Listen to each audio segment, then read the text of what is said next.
welcome to another edition of Sticks and Stones. I'm your host, Brent Elrod, coming to you from the cozy confines on the patio here at the No Shoes Bar and Grill, deep in the heart of the Republic of Texas. I have a great show lined up for you today. I am pairing a Macanudo orange label with Akashi Ume Japanese whiskey. I think it's going to be a very interesting matchup. So right after this, we are going to pop the cork, cut the stick, and get to toasting. Now, the Macanudo Inspirado orange label, this particular stick is a Gigante or Gordo, 6x60 on the ring gauge. Now, you're going to have to bear with me on the makeup because there's a lot of things mixed into this orange label. It has a filler of Olar and Piloto Cubano tobaccos from the Dominican Republic, Honduran Yamastran, and Nicaraguan Omentepe leaves, all rolled up in the filler. The binder is Honduran Yamastran, and the wrapper is an Olancho San Agustin from Honduras. That Augustin messes me up because I want to say Augustine. The stick visually is a beautiful, beautiful tan color. It's got tight, basically invisible seams, very minimal veining, and it does have a triple cap. Now on the nose,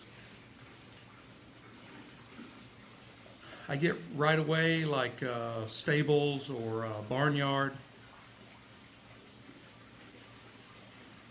I pick up some notes of brown sugar for kind of a sweetness.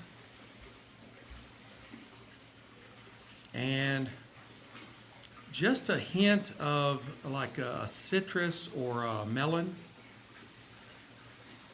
It's got a very interesting aroma on the nose. Okay, let's move on. Now, I'm going to use my Cassetti multi-cutter in the V-cut.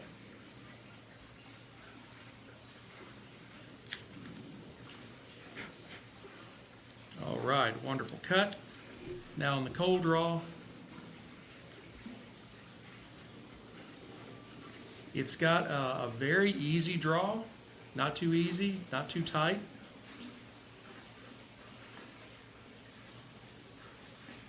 Right away, I pick up notes of hay that kind of mix in or kind of blend with the stables or the barnyard in the nose. I also get some hints of cinnamon and some cedar, kind of a sweet cedar. Got a good cold draw too. I actually had one of these at a wedding a week or two ago. That's what got me onto it. And by the way, I want to congratulate Mr. and Mrs. Squares on a wonderful ceremony, and I wish them many years of happiness. Now, the Akashi Ume is a Japanese whiskey, which is a little different than the various American whiskeys or whiskeys from the islands, Scotland and Ireland. But they are very good whiskeys. I've had a couple, including this one, and they are very good. Now, being the closest whiskey distillery to Kobe Bay and the ocean, Igashima Shuzo, which means white oak, the ocean air is reflected in the whiskey's savory, sort of saline kind of richness. The town of Akashi translates as Sunrise City, and it dates back over 500 years, so the town has been there for a very long time. And you can compare that with a lot of the island whiskeys in Scotland and Ireland, and some of them have been around for 600-700 years. The mash on this one is a blend of wheat, barley, and rye, though we don't have the exact percentages. Alcohol by volume is a little low compared to American or I'll say English whiskeys. At 30.5% alcohol by volume, that translates to 61 proof. Now, this is a non-age statement whiskey, but it is rested for somewhere between 6 months to a year before it's bottled. They produce their regular white whiskey. I don't know if most people know that when you distill spirits, they come out clear. It's once you age them, that's when they pick up their color. In bourbon, they char the inside of the barrels, and that's what gives it that kind of a brown woody look. And with this, they put in they drop in sour plums and rock sugar before they put it into the rest period for the 6 months to a year. So this has a very, very light golden color, maybe just a tinge of red. Go ahead and glass some up here.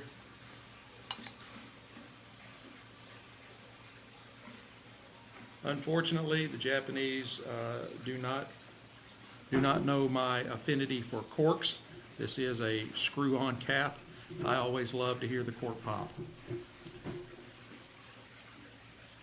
Now this, it does have really great legs on it. It clings to the glass. I mean, it leaves a line around the glass as high as it goes.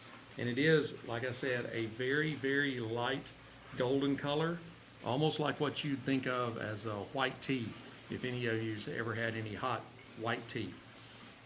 Now on the nose, I pick up some butter and maybe bread dough, like chocolate covered peanuts, a hint of lemongrass or citrus, and then there is a slight hint of that spicy rye grain. Now on the palate,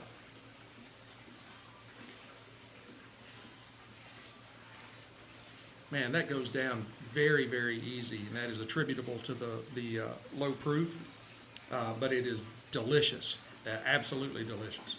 On the palate, I pick up cherries and maybe like some cereal grains and some cinnamon or nutmeg, and then there's just a hint of kind of a spicy black pepper.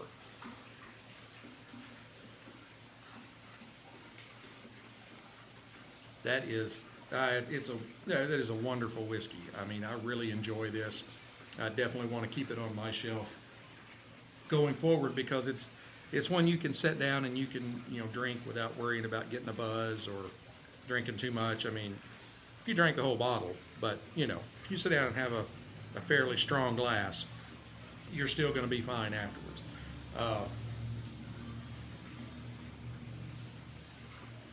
On the finish, it's kind of a medium length finish, and I pick up like dry apricots and maybe a touch of oatiness. Like I said, this is to be as light as it is at 61 proof. You're going to find it's very, very complex, almost like a brandy or something along those lines, cognac. All right, let's go ahead and get our stick fired up. I am using my Rocky Patel Envoy. I started about 2 or 3 inches from the flame, and then move it in a little closer just as it starts taking the heat.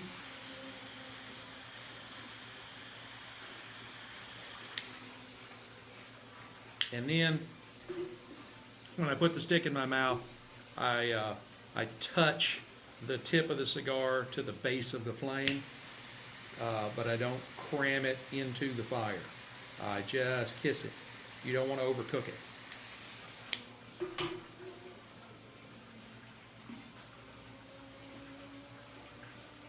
That has a really, really nice velvety mouthfeel. It puts off copious amounts of smoke, and it's very well constructed. I pick up an earthiness and some leather.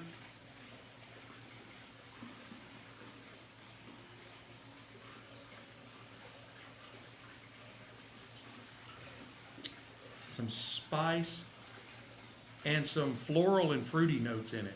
Not anything specific, just a little of that kind of aroma on the palate.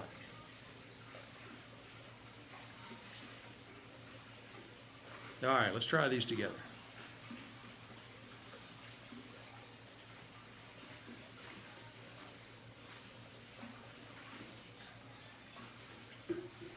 Oh, those do go very, very well together. The kind of floral and fruity notes that I pick up in the stick, kind of married together with the cherries and the cinnamon and the nutmeg that's in the Akashi Ume. I think these are going to be wonderfully. They're going to pair together wonderfully. I'm going to go ahead. I will say before I get off here, now that I'm looking at it, the Inspirado orange label, it does have a very, very noticeable dip in the burn line, kind of at the 10 o'clock position if you've got the stick in your mouth. So I'll let y'all figure that out while I go ahead and burn this down to the halfway mark, and I'll come back and give you an update. Hey Stoners, I am back here at the halfway mark. The stick has given us some creamy sweetness, some nuts, some hints of coffee, and it's still holding with the cedar. It is blending very well with the cherries and the spice and the grain of the Akashi Ume. This is a excellent pairing, and I'm talking a little slow. I'm trying to make sure I get my words right because this is really, really good. And I will tell you, right before I signed off after the light, I told you there was a significant dip in the burn line. Well, apparently it didn't like me saying that because it is now razor straight all the way around, and I didn't touch a flame to it. It did it all on its own.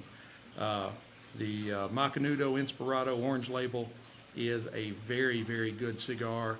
It's a nice mild to medium cigar that mixes very well with the low proof fruitiness of the Akashi Ume plum flavored whiskey.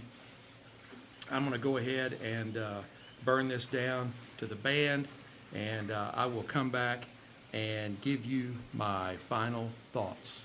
Oh, by the way, I hope you all enjoyed my last episode, the interview with Brandon Marsh from Big Sky Cigars out of Montana. If you haven't listened to it, go find it and listen to it. Learn a little bit about the cigar industry, learn a little bit about guys that I mean, they start from scratch, you know, and are building a nice little empire in Montana. So go ahead and give that a listen. But I am going to go ahead and burn this down to the band, and I'll come back with my final thoughts. Hey, Stoners, I am back. We have our stick down to the band, and our glass is empty. The stick actually transitioned again here near the end in the last half, where we got some leather and a little burnt wood, but not as strong as a charcoal. It's just like if you had started burning a piece of wood and then put it out, and it didn't have a chance to really char. Kind of that in the flavor profile. The spice did ramp up a little. All in all, it was a very, very good smoke. Oh, excuse me. And I think the Akashi Ume was a really good spirit to pair it with. The stick is kind of a mild to medium stick, and the Akashi is a very tame spirit at 61 proof. I would give the stick a really high 95 matchsticks. I really enjoyed the stick. Like I said, it's a mild to medium. It's about a good 55-minute smoke, and it's got a pretty complex palate to it. And the Akashi Ume, I did a review on it a couple of months ago, and I gave it a 90, mainly because of the lower proof in that pairing video. But I think I want to go back and revise that to about a 94. I think the flavor and the aroma are wonderful, and I think a 10-point deduction for low proof that's just probably a little excessive. So I'm gonna correct myself and bump that up to about a 94. Now, I hope you have enjoyed this episode. I have enjoyed bringing it to you. Be sure to hit like, subscribe, share, notify so that you know when I drop new content. Give us a thumbs up wherever you're listening to us from. You can pretty much find me anywhere. I am on Pandora, Amazon Music Podcasts, Apple Podcasts, Google Podcasts, Spotify, and my hosting is done on Podbean, so you can get me there as well. Be sure to leave me comments. Tell me how you like the show, what you think I'm doing right, what you think I'm doing wrong, or send me direct messages. Do you want me to see me pair a particular stick and spirit together, or you have one and want to see what I can pair it with and the other? I am happy to field all of those.